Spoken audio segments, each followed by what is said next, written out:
सलमान लाला, इंदौर का वो नाम जिसकी दहशत अब हमेशा के लिए इतिहास बन चुकी है। मध्य प्रदेश के इंदौर का नाम जब भी अपराध जगत में लिया जाता है, उसमें कुख्यात नाम हमेशा गूंजता है, सलमान लाला।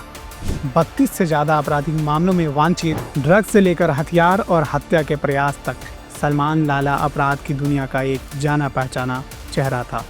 सलमान लाला के खिलाफ 32 से अधिक आपराधिक मामले दर्ज थे।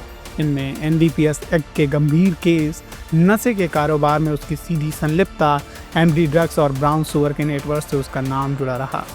हत्या और हत्या के प्रयास, कई बार उसने विरोधियों पर जानलेवा हमले किए। गुंडागर्दी और अवैध वसूली, कारोबारी और आम लोगों से रंगदारी मांगना उसकी पहचान थी।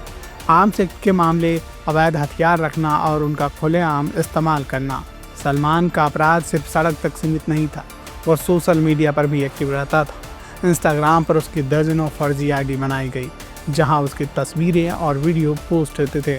उसकी गैंग इस डिजिटल पहचान का इस्तेमाल कर उसकी दहशत बनाए रखती थी। उसका आपराधिक सफर नशे के कारोबार से शुरू हुआ।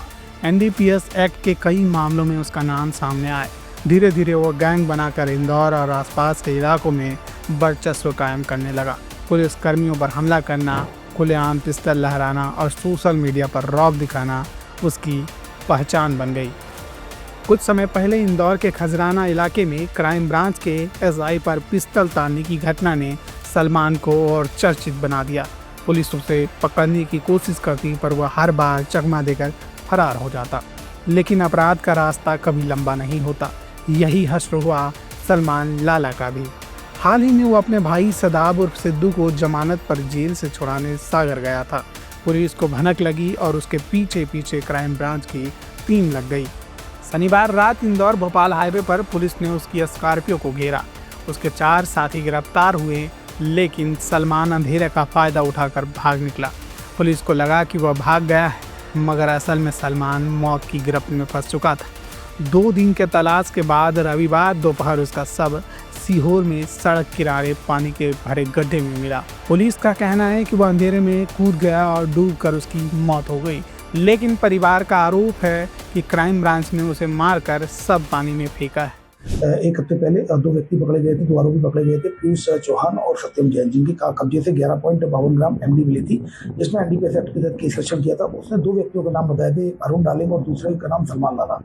तो इस पर से लगातार क्राइम ब्रांच की टीम लगातार उसको ट्रैक कर रही थी और तभी सूचना मिलने पर टीम रवाना हुई और सीहोर के बाईपास पर सीहोर बाईपास पर जो इंदौर और भोपाल हाईवे है वहाँ पर एक स्कॉर्पियो दिखी, जिसकी घेराबंदी की गई, जिसमें 5 व्यक्ति दिखाई दिए। उनको पकड़ने की कोशिश की गई तो सिर्फ 4 पकड़ में आए और एक व्यक्ति भाग गया अंधेरे का लाभ उठा के।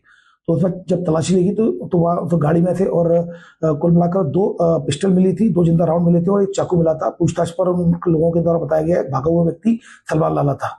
उसके बाद रात भर इनके द्वारा सर्चिंग की गई और फिर सुबह जो टीम के द्वारा SDRF, क्योंकि पता चला आगे चल के वहाँ तालाब था तो उसकी पीली मिट्टी थी, नया तालाब खोदा हुआ था, तो इस पर से फिर SDRF की टीम बुलाई, कोशिश सर्चिंग की गई। SDRF स्कूबा ड्राइवर को बुलाया गया और उसके बाद फिर सर्चिंग की गई, वह नहीं मिली। फिर उसके बाद टीम वापस आ गई और ऑलरेडी चूंकि उस केस में ये वांटेड था अरुण डालिंग और साथ में ये आर्म्स एक्ट के धारा बढ़ाई जाकर इन 4 आरोपियों को अरेस्ट कर लिया गया, PR कर लिया गया। अभी भी सीहोर पुलिस के द्वारा सूचना मिली है कि एक डेड बॉडी मिली है, संभवतः जो तैरकर चूंकि ऊपर आ गई है। चूंकि 2 दिन से लगातार सर्चिंग चल रही थी तो संभवतः के बाद बॉडी ऊपर आ गई। मामला चाहे जो भी हो, इतना तय है कि सलमान लाला का अपराध साम्राज्य जब खत्म हो चुका है। ड्रग्स, हथियार और खून खराबे की अंधेरी दुनिया से उठकर सोशल मीडिया तक पहुंचने वाले इस गैंगस्टर का अंत बेहद दर्दनाक और रहस्यमय रहा। लगातार जुड़े रहने के लिए आयुध को सब्सक्राइब जरूर करें।